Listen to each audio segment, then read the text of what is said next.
Bugun men pensionerlar uchun juda muhim bo'lgan masalani tushuntiraman. Hisobdagi pullar nega birdan kamayib qoladi? Karta nega bloklanadi? Pensiya nega yechib olinadi yoki odamlar aytayotganidek hisob raqamlashib qoladi? Bu mavzu faqat pensionerlarga emas, ularning farzandlari, nabiralari, qarindoshlari va pensiya kartasidan foydalanadigan har bir oilaga tegishli.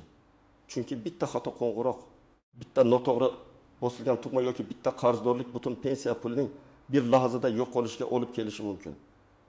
Men bu videoda vahima tarqatmayman, lekin ogohlantiraman. Hozir pensionerlarning pullariga qaratilgan firibgarliklar, avtomatik yechimlar, ijro hujjatlari, kredit qarzlari va karta xavfsizligi bilan bog'liq holatlar juda ko'paygan. Shuning uchun videoni oxirigacha ko'ring. Hozirning o'zida kanalga obuna bo'ling, like bosing. Chunki bu ma'lumotni bilgan odam o'z pulini saqlab qoladi, bilmagan odam esa keyin bankma-bank yugurib yuradi. Avvalgi yillarda ko'pchilik pensionerlar pensiyasini naqd pul shaklida olardi. Pochtachi uyga olib kelardi yoki odamlar belgilangan joydan pulini olib ketardi. Bunday tizimda ham muammolar bo'lgan, lekin karta SMS kod, mobil ilova, internet firibgarligi degan xavflar hozirgidek keng tarqalmagan edi. Pensioner pulni qo'lga olardi, sanardi, uyga olib borardi. Pul ko'z oldida turgani uchun odam ko'proq nazorat qilardi. Hozir esa ko'p pensiyalar bank kartasiga tushadi. Bu qulay, navbat kamayadi. Pulni istalgan vaqtda yechish mumkin, do'konda to'lash mumkin. Farzandlar boshqa shahardan yordam bera oladi. Lekin shu qulaylik bilan birga katta xavf ham keldi. Hisob raqam endi oddiy hamyon emas, raqamli hamyon. Uni telefon raqami, SMS kod, PIN kod, bank ilovasi, plastik karta, bankomat, terminal va ba'zan sud yoki ijro tizimlari bilan bog'langan jarayonlar boshqaradi. Eng katta o'zgarish shuki, pulga kirish yo'llari ko'paydi. Oldin pensioner pulni faqat qo'lidan boy berishi mumkin edi. Hozir esa pul karta orqali, telefon orqali, yolg'on havola orqali, kredit qarzi orqali, sud ijrochisi qarori orqali yoki bankdagi avtomatik yechim orqali kamayishi mumkin. Shuning uchun men har doim aytaman, pensionerning kartasi oddiy karta emas. Oilaning eng himoyasiz moliyaviy nuqtalaridan biri. Bu yerda hamma holatni bir xil deb tushunmaslik kerak. Hisob nollashdi deganda odamlar odatda 3 xil vaziyatni nazarda tutadi. Birinchi holat, firibgarlar pulni yechib olgan.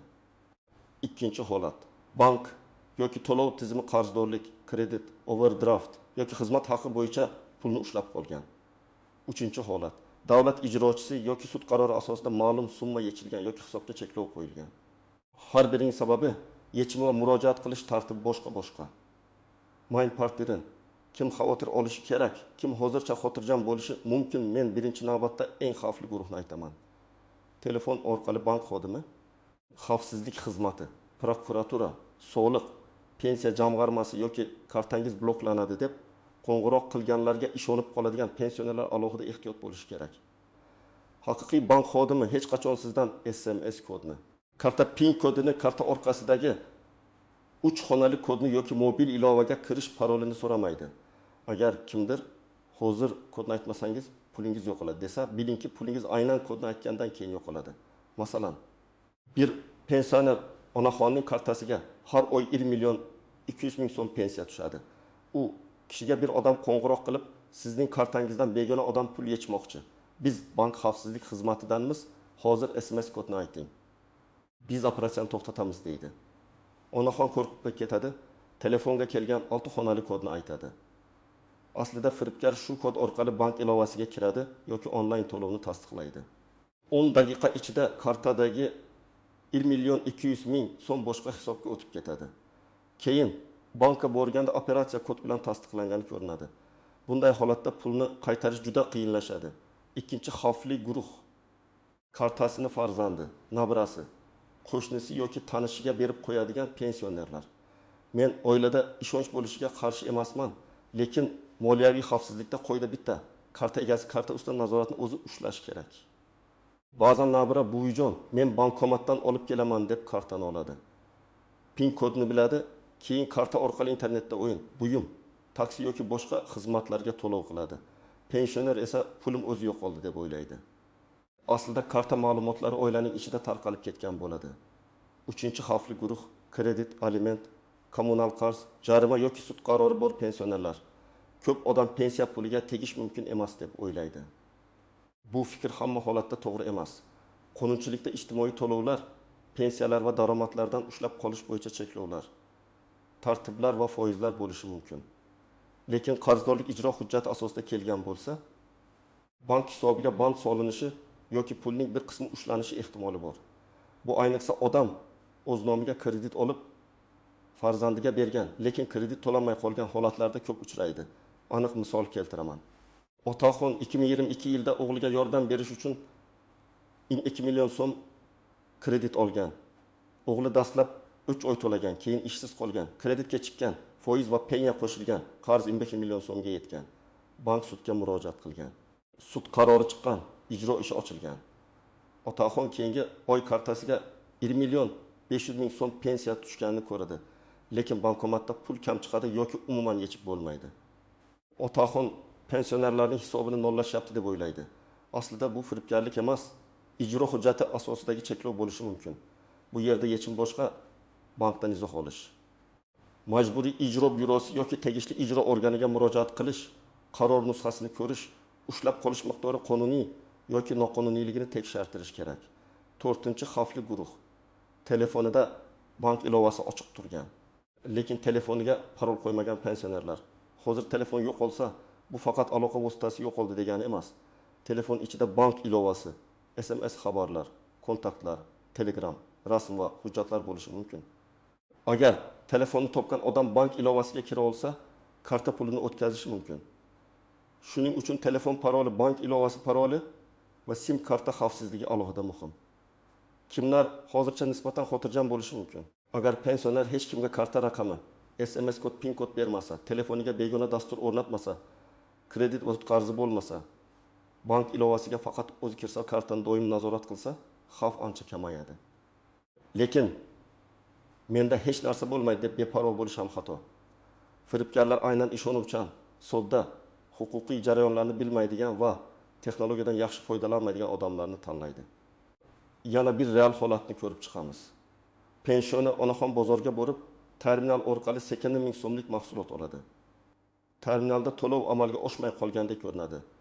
Sotuvchi yana bir marta urinib ko'ramiz deydi. Keyin onaxon uyga kelib SMS'ni ko'rsa, 70 ming so'm 2 marta yechilgan.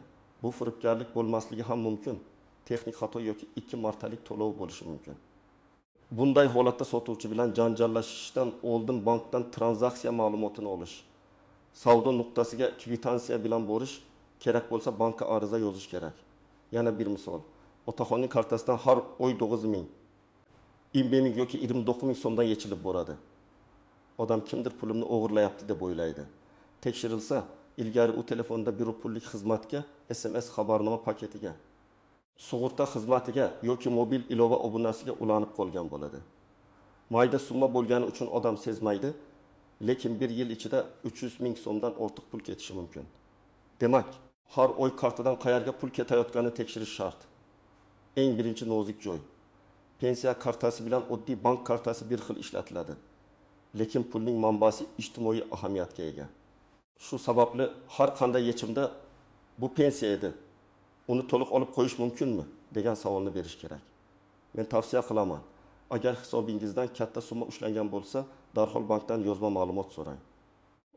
Og'zaki shunaqa bo'libdi degan javob bilan cheklanib qolmang. Qaysi tashkilot, qaysi hujjat, qaysi qaror, qaysi sana asosida pul ushlanganini bilishingiz kerak. Ikkinchi nozik joy. Karta bloklanishi bilan pul yo'qolishi bir xil emas. Karta bloklangan bo'lsa, pul hisobda turishi mumkin. Odam bankomatda yecha olmagani uchun pulim yo'q deb o'ylaydi. Aslida karta muddati tugagan, PIN kod noto'g'ri terilgan. Xavfsizlik sabab vaqtincha bloklangan yoki bank tizimida texnik muammo bo'lishi mumkin. Bunday vaziyatda vahima qilmasdan pasport bilan bank filialiga boring. Balansni tekshirtiring. Kart holatini so'rang. 3-nozik joy. Pensioner nomiga ochilgan kredit yoki mikroqarzlar. Firibgarlar ba'zan odamning pasport ma'lumotlari, telefon raqami yoki yuz tasdig'i orqali onlayn qarz olishga urinadi. Pensioner o'zi kredit olmagan bo'lsa ham, uning nomiga qarz rasmiylashtirilgan holatlar uchrashi mumkin. Agar siz hech qachon kredit olmagan bo'lsangiz, lekin kartangizdan qarz uchun pul ushlanayotgan bo'lsa, bu juda jiddiy signal. Bankdan kredit shartnomasi nusxasini so'rang, qaysi sana va qanday usulda rasmiylashtirilganini aniqlang. darhol yozma e'tiroz bering. 4-nozik joy ishonchnoma. Ba'zi pensionerlar harakatlanishi qiyin bo'lgani uchun pensiya yoki bank amaliyotlarini boshqa odamga ishonchnoma orqali topshiradi. Bu qonuniy yo'l, lekin juda ehtiyotkorlik talab qiladi. Ishonchnoma bergan odam kim? U faqat pul olish huquqiga egami yoki boshqa amaliyotlar ham qila oladimi? Muddatiga cho'ngacha bekor qilish tartibi qanday? Bularni bilish zarur. Ishonchnomani tanish bilish yoki hal qilib beraman degan odamga berish juda xavfli. 5-nozik joy. Kompensatsiya chiqdi, pensiyangiz oshdi, davlatdan qo'shimcha pul beriladi degan havolalar. Firibgarlar pensionerlarning eng nozik joyini yaxshi biladi. Odamlar qo'shimcha yordam, moddiy ko'mak, dori darmon puli yoki kompensatsiyaga umid qiladi. Telegramda yoki SMSda ro'yxatdan o'ting, kartangizni kiriting. 6-ming so'm yordam oling degan xabar keladi. Odam karta raqamini, amal qilish muddatini, SMS kodini kiritadi. Natijada yordam olmaydi, aksincha bor pulidan ayriladi. Davlat to'lovlari hech qachon shubhali havola orqali karta parolini so'rab berilmaydi. 6-nozik joy. Bankomatdagi yordamchilar. Ba'zi joylarda bankomat yonida yordam beraman deb turadigan odamlar bo'ladi. Pensioner PIN kodni baland ovozda aytadi yoki kartani begona odam qo'liga beradi. Shundan keyin karta almashtirib qo'yilishi, PIN kod ko'rib olinishi yoki pul yechib olinishi mumkin. Bankomatdan foydalanishda hech kimga kartani bermang. Agar tushunmasangiz, bank ichidagi rasmiy xodimdan yordam so'rang, lekin PIN kodni hech kimga aytmang. 7-nozik joy. Qarindoshlarning vaqtincha ishlatishi. Ko'p oilalarda pensionerning kartasi oilaviy karta bo'lib qolgan. Farzand internetdan buyurtma qiladi, nabira telefoniga ulaydi, kelin kommunal to'laydi, qo'shni bir marta pul o'tkazib olay deydi. Keyin biror to'lov chiqsa, aybdorni topish qiyin bo'ladi. Men shuni qat'iy aytaman. Pensionerning kartasi faqat pensionerning pensiyasi uchun ishlatilishi kerak. Oilaviy xarajatlar uchun alohida karta ochish yaxshiroq. 8-nozik joy. Pensiya qayta hisoblanishi. Ba'zan odam menga kam tushdi deydi. Bu har doim o'g'irlik yoki ushlab qolish emas. Pensiya miqdori qayta hisoblangan bo'lishi, oldingi oy ortiqcha to'langan summa ushlangan bo'lishi. Hujjatdagi o'zgarish, ish staji yoki qo'shimcha to'lovlar bo'yicha aniqlashtirish bo'lishi mumkin. Bunday holatda pensiya bo'limida hisob-kitob varag'i yoki tushuntirish so'rash kerak. Qo'shnimga ko'p tushdi, menga kam tushdi degan solishtirish doim to'g'ri natija bermaydi. Chunki har kimning staji, yoshi, imtiyozi va hujjati boshqa. Endi men aniq qadamlarni aytaman. Birinchi qadam. Har bir pensioner yoki uning ishonchli farzandi karta bo'yicha SMS xabarnomani yo'qtirib qo'yishi kerak. Har bir kirim va chiqim haqida xabar kelib tursa, pul qachon va qayerga ketganini darhol ko'rasiz. Agar SMS kelmasa, bankka borib bo'ling. Telefon raqami pensionerning o'z nomida yoki doimiy nazorat qiladigan yaqin odam nomida bo'lsin. Ikkinchi qadam, karta ma'lumotlarini hech kimga bermang. Men buni juda oddiy qoida qilib aytaman. Karta raqamini ba'zan pul tushirish uchun aytish mumkin, lekin karta muddati, orqa tarafdagi 3 xonali kod, SMS kod, PIN kod, bank ilovasi paroli hech kimga aytilmaydi. Hatto qo'ng'iroq qilgan odam o'zini bank, militsiya, prokuratura yoki pensiya xodimi deb tanishtirsa ham aytilmaydi. Haqiqiy xodim bunday ma'lumotni so'ramaydi. 3-qadam, agar pul yo'qolganini sezsangiz, birinchi navbatda kartani bloklang. Bankning rasmiy telefon raqamiga qo'ng'iroq qiling yoki bank filialiga boring. Rasmiy raqamni internetdagi tasodifiy reklamalardan emas, kartaning orqasidan, bankning rasmiy saytidan yoki shartnomadan oling. Kartani bloklash pulning qolgan qismini saqlab qoladi. 4-qadam, bankdan tranzaksiya ko'chirmasini oling. Qaysi sana, qaysi vaqtda qancha summa qayerga o'tkazilganini bilmasdan muammoni hal qilib bo'lmaydi. Bankdan yozma ko'chirma so'rang. Agar xodim faqat og'zaki aytsa, siz menga yozma shaklida ma'lumot kerak deb talab qiling. Bu hujjat keyin ariza, shikoyat yoki sud jarayonida kerak bo'ladi. 5-qadam, agar firibgarlik bo'lsa, ichki ishlar organlariga ariza bering. Arizada vaqani batafsil yozing. Qachon qo'ng'iroq bo'ldi? Qaysi raqamdan nima dedi? Siz qanday kod kiritdingiz yoki aytdingiz? Qancha pul ketdi? Qaysi kartadan? Bank ko'chirmasida nima ko'rsatilgan? Telefon raqami, SMSlar, skrinshotlar, bank ko'chirmasi, karta nusxasi, pasportingiz bilan boring. Arizani qabul qilinganini tasdiqlovchi hujjat yoki ro'yxat raqamini oling. 6-qadam. Agar pul ijro hujjati asosida ushlangan bo'lsa, bankdan qaysi ijro ishi asosida degan ma'lumotni oling. Keyin majburiy ijro byurosi yoki tegishli ijro organiga murojaat qiling. Sizga ijro ishi raqami, qaror nusxasi, qarzdorlik miqdori, ushlab qolish tartibi va qolgan qarz haqida ma'lumot berilishi kerak. Agar pensiyadan ortiqcha ushlab qolingan deb hisoblasangiz, yozma shikoyat qiling. Menga tushuntirib bering deb og'zaki so'rash yetmaydi. Yozma ariza ancha kuchliroq. 7-qadam.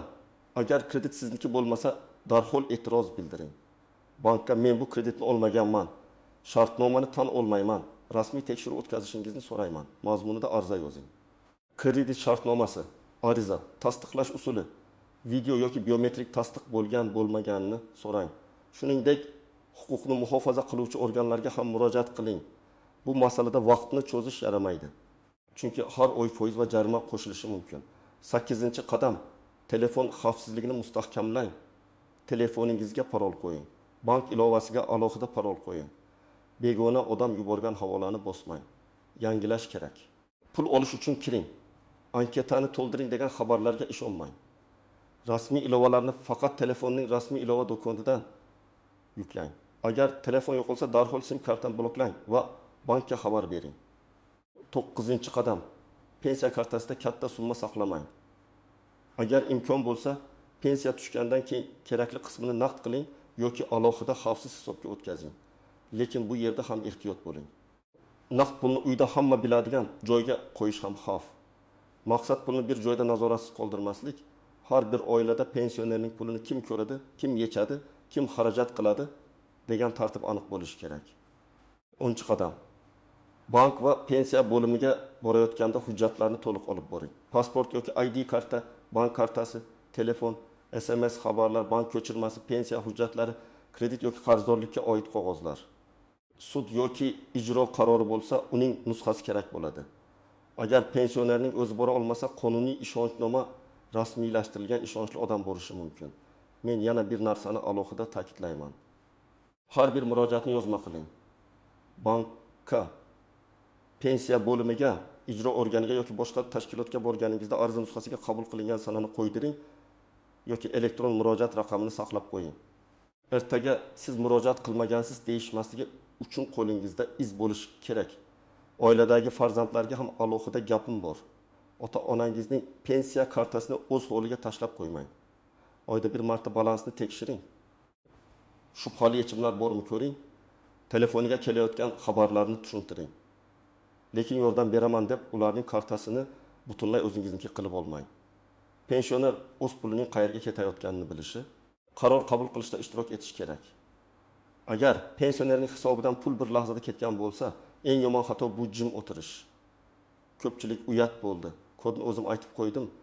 Endi hech narsa qilib bo'lmaydi deb yuradi. Yo'q, murojaat qilish kerak. Pul qaytishi har doim kafolatlanmaydi. Lekin tezkor ariza berilsa, bank operatsiyani tekshirishi, hisoblarni aniqlashi, huquqni muhofaza qiluvchi organlar izga tushishi mumkin. Kechikkan sari imkoniyat kamayadi. Bugun men tushuntirgan asosiy fikr shuki, pensionerlarning hisob raqami o'z-o'zidan nollashib qolmaydi. Buning ortida odatda firibgarlik, karta ma'lumotlarining tarqalishi, kredit yoki qarzdorlik, ijro hujjati, texnik xato, pullik xizmat yoki hujjatdagi qayta hisoblash bo'ladi. Har bir holatda sababni aniqlash kerak. Sabab aniqlanmaguncha to'g'ri yechim topilmaydi. Men ekspert sifatida sizga eng muhim qoidani aytaman. SMS kod, PIN kod, karta orqasidagi kod va bank ilovasi paroli hech kimga aytilmaydi. Pul ushlangan bo'lsa, bankdan yozma ko'chirma olinadi. Qarzdorlik bo'lsa, ijro hujjati tekshiriladi. Firibgarlik bo'lsa, darhol karta bloklanadi va ariza beriladi. Shubhali havola, begona qo'ng'iroq va tezda kodni ayting degan talab esa darhol rad etiladi. Sizning oilangizda shunday holat bo'lganmi? Pensiya kartasidan pul yo'qolganmi? Bank ushlab qolganmi? Yoki firibgarlar qo'ng'iroq qilganmi? Izohlarda yozing, boshqalar ham sizning tajribangizdan xulosa chiqarsin. Videoni ko'rgan bo'lsangiz, like bosing. Kanalga obuna bo'ling va bu videoni pensioner ota-onangizga, qarindoshlaringizga, qo'shnilaringizga yuboring, chunki bugun bitta odam ogohlantirilsa, ertaga uning bir oylik pensiyasi saqlanib qolishi mumkin.